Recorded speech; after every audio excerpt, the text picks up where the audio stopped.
Melatonin is now one of the most widely used sleep supplements in the Western world. Millions of people take it nightly, trusting it to guide them into rest. The compound is marketed as natural, gentle, a simple nudge toward sleep. And for many, it works, at least initially. But the complaints are consistent. Grogginess the following morning. Vivid, sometimes disturbing dreams. A sense that the sleep achieved was not quite restorative. Over time, some users find they need higher doses to achieve the same effect, or that the supplement stops working altogether. This is the landscape into which Passionflower might have entered, except that it already had. A century ago, American physicians regularly prescribed a flowering vine native to the southeastern United States for insomnia, anxiety, and what the medical literature of the time called nervous unrest. It appeared in the United States National Formulary, the official compendium of approved medicines, for decades. It was dispensed in tinctures and extracts. It was considered reliable. The vine worked through a mechanism that modern neuroscience would later identify as GABA modulation, the same pathway targeted by benzodiazepines and other pharmaceutical sedatives. But unlike those drugs, it produced no documented dependency, no tolerance buildup, no withdrawal syndrome. Users reported calm without stupor, sleep without morning fog. And then, in 1936, it was quietly removed from the formulary. The removal coincided with the rise of synthetic sedatives, barbiturates, later benzodiazepines, drugs that could be patented, standardized, and sold at scale. The vine did not stop growing. It still climbs fences and sprawls along roadsides across the American South. It still produces the same compounds. It still works. The question is not whether this plant was effective. The historical and clinical record suggests it was. The question is why a medicine used by American doctors for generations, a medicine that still grows wild in the country where it was prescribed, became invisible to the people who might benefit from it most. The indigenous peoples of the American Southeast had known this plant for centuries before Europeans arrived. The Cherokee used it. The Huma used it.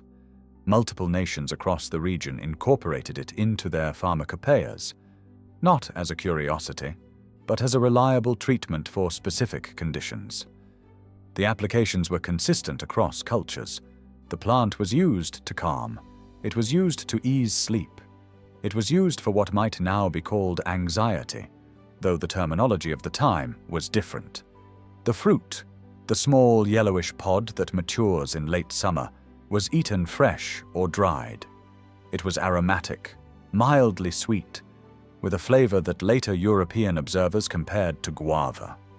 The name maypop derived from the sound the hollow fruit made when stepped on, but the medicinal use centered on the leaves and stems. These were prepared as teas, poultices, or infusions. The preparations were administered for nervousness, for sleeplessness, for the agitation that accompanied illness or injury. The knowledge was practical. It was passed down through use, not text. It was validated by outcomes, not by theory. When European colonizers arrived, they brought their own medical traditions, humoral theories, herbals imported from the Old World, a systematic distrust of indigenous knowledge. The flowering vine was noted by naturalists as a botanical curiosity. The elaborate flower was illustrated and described. The medicinal uses were largely ignored. This changed slowly.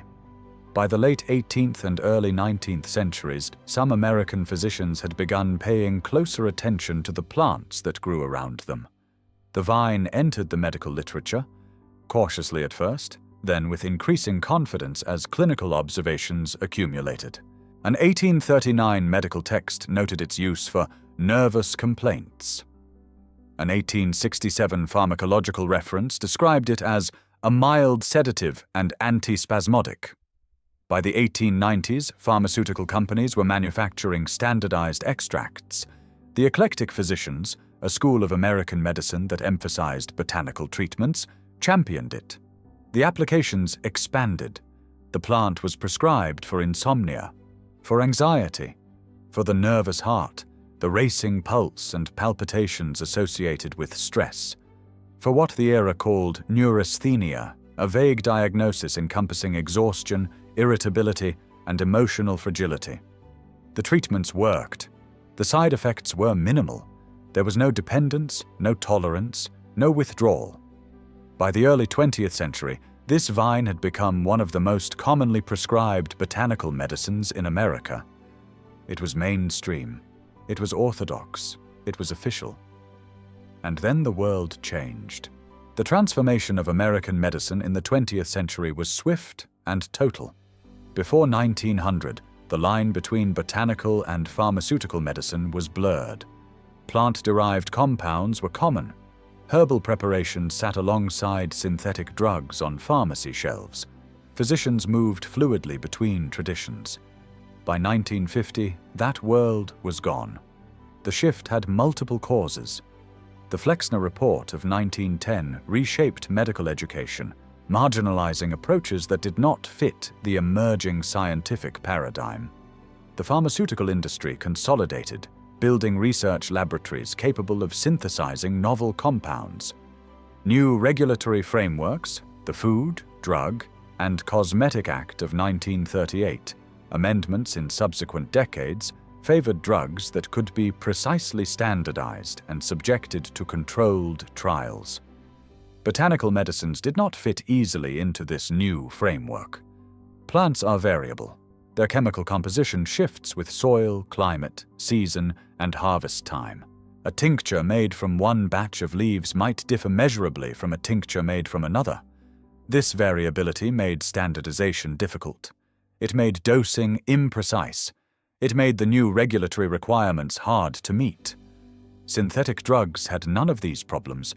A molecule synthesized in a laboratory was the same molecule every time. Dosing could be exact. Quality control was straightforward. And, critically, the molecules could be patented. The economics were decisive. A pharmaceutical company could invest millions in developing a new synthetic compound, secure a patent, and recoup that investment through years of exclusive sales. A plant that grew wild in American ditches offered no such protection. Anyone could harvest it. Anyone could make an extract. There was no competitive moat, no return on investment, no incentive to fund research or marketing. The flowering vine was not attacked. It was simply abandoned. When the National Formulary was revised in 1936, botanical medicines were dropped in large numbers. The vine was among them. No scandal, no controversy, just a quiet removal from the official list. Barbiturates filled the gap. They were potent. They were profitable. They were also, as later decades would reveal, dangerous. Tolerance developed quickly. Overdose was easy. Withdrawal could be fatal. By the 1960s, barbiturates were being replaced by benzodiazepines, a new class of synthetic sedatives that worked through the same GABA receptors that the flowering vine had been modulating for centuries.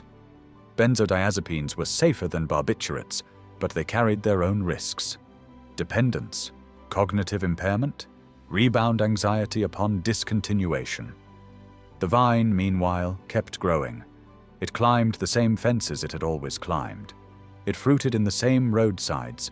It produced the same compounds that American doctors had once prescribed to calm the nervous and ease the sleepless. No one was prescribing it anymore. The knowledge had not been passed down. The generation of physicians who remembered the plant had retired and died. Their successors learned different medicines. The vine did not fail. The system simply moved on. The science of the late 20th and early 21st centuries would eventually catch up to what 19th century physicians had observed. The flowering vine contains a complex mixture of compounds, flavonoids, alkaloids, and other phytochemicals that interact with the central nervous system in measurable ways. The most significant of these interactions involves gamma-aminobutyric acid, or GABA, the brain's primary inhibitory neurotransmitter. GABA functions as a brake. When GABA receptors are activated, neural activity slows. Anxiety diminishes. The racing thoughts that prevent sleep begin to quiet. This is the mechanism that benzodiazepines exploit. They bind to GABA receptors and enhance their activity. The compounds in this vine do something similar. Laboratory studies, beginning in the 1990s and continuing through the present, have demonstrated that extracts from the plant bind to GABA-A receptors. The binding is not identical to benzodiazepines, the affinity is different, the specific receptor subtypes involved may vary, but the functional outcome is the same. Enhanced GABAergic signaling, reduced neural excitability, calm. Clinical trials have tested these observations in humans. A study conducted in the early 2000s compared the plant extract to oxazepam, a benzodiazepine commonly prescribed for anxiety.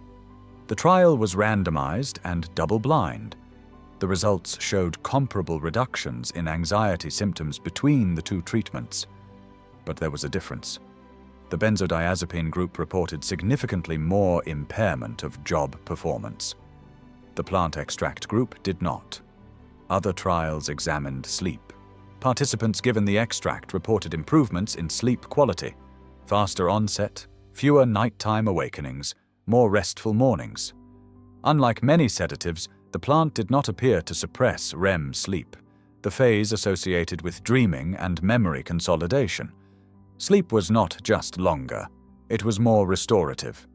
A trial involving patients awaiting surgery found that the extract reduced preoperative anxiety as effectively as standard pharmaceutical interventions, with fewer side effects. The pattern across studies was consistent. The plant worked. It worked through identifiable mechanisms. It produced measurable outcomes. And it did so without the dependency, tolerance, or cognitive impairment associated with pharmaceutical sedatives. This should not have been surprising. 19th century physicians had reported the same observations using different language. The calm without stupor, the sleep without fog, the absence of habituation even with prolonged use. What the modern research added was mechanism. The old observations were not placebo. They were not folklore. They were the predictable result of GABA modulation by bioactive compounds present in the plant tissue. The vine also proved resilient in ways that matter for contemporary cultivation. It tolerates poor soil. It tolerates drought. It grows aggressively once established, sometimes too aggressively. It can become invasive if not managed. It produces fruit reliably, year after year, with minimal intervention. For home growers, it requires little: full sun or partial shade, a fence or trellis to climb, patience during the first year, then vigorous growth thereafter. The leaves and stems can be harvested throughout the growing season. The fruit ripens in late summer. The plant is not delicate. It is not demanding. It is, in fact, one of the easiest medicinal plants to grow in temperate North America, and it remains, in many places, unwanted, mowed along roadsides, pulled from fences, treated as a weed by landowners who do not recognize what they have. The plant is called Passionflower. The name does not refer to romantic passion, as is sometimes assumed, but to the Passion of Christ. Spanish missionaries in the 16th century saw religious symbolism in the flower's structure: the corona as the crown of thorns, the 5 stamens as the 5 wounds, the 10 petals as the faithful apostles. They called it La Flor de las Cinco Llagas, the flower of the 5 wounds. The name carried no medical meaning. It was a colonial interpretation, imposed on a plant that had served indigenous peoples for purposes entirely unrelated to European theology. But the name stuck, and the plant, despite centuries of use, remains defined in the popular imagination by its flowers rather than its function. The vine still grows wild across the southeastern United States. It can be found from Florida to Texas, from Missouri to Virginia. It climbs trees at forest edges. It sprawls along fences and disturbed ground. It fruits each summer, producing the yellowish, aromatic pods that children once called maypops. It is not rare. It is not endangered. It is simply overlooked. For those who wish to grow it, the process is straightforward. Seeds can be purchased from specialty suppliers or collected from wild plants in autumn. They germinate slowly, Stratification sometimes helps, but once established, the vine is vigorous. It prefers full sun but tolerates shade.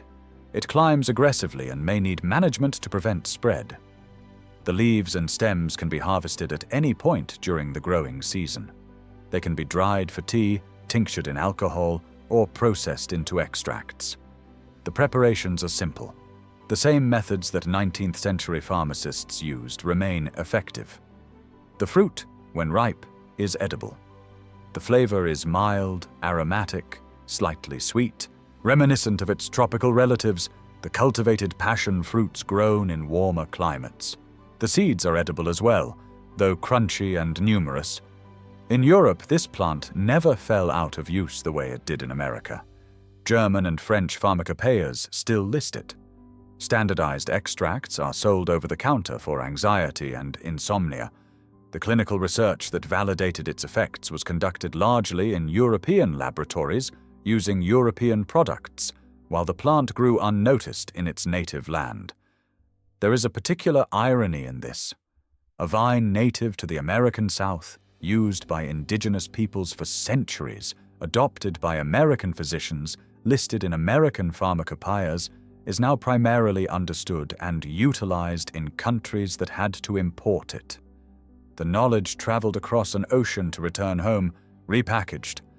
The plant never left. It climbed the same fences. It bloomed the same elaborate flowers. It produced the same compounds that calm without dulling, that ease sleep without suppressing dreams, that modulate the same neural pathways targeted by prescription sedatives. What was lost was not the plant.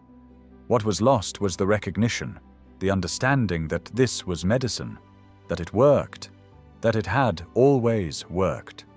The vine continues to grow. It does not advertise itself. It does not need to.